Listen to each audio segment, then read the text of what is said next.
Carmen was a piano player, Sarah was a piano player, but they didn't try to do what the musicians did. They sang songs.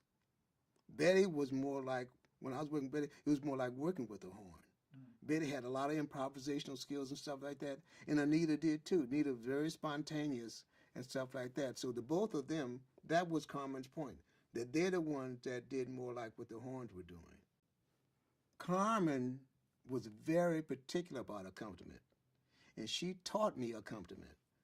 I had played for Dakota Staten and some other singers before I got to Carmen, but because Carmen was a piano player, she was able to explain to me what accompaniment was and demonstrate it.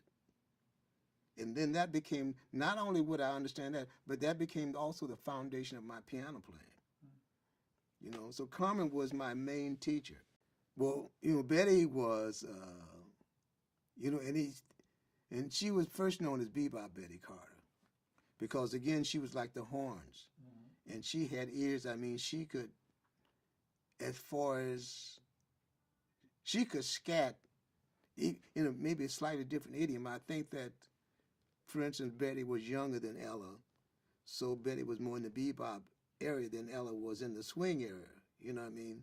So that's the comparison you can make, because in comparing their skills, you know, because Betty could get up there and jam with Miles in the group. I saw her do it, you know. But the point is, she had all those skills, but she used to come and listen to Carmen. And by the time she got me, that's when she got acquainted with me. And by then she learned how to put all of those improvisational skills into the lyric instead of just being a bunch of notes. And so that was the group that I was in. You know, she finally learned how to channel all of her improvisational skills into the story that she was trying to tell.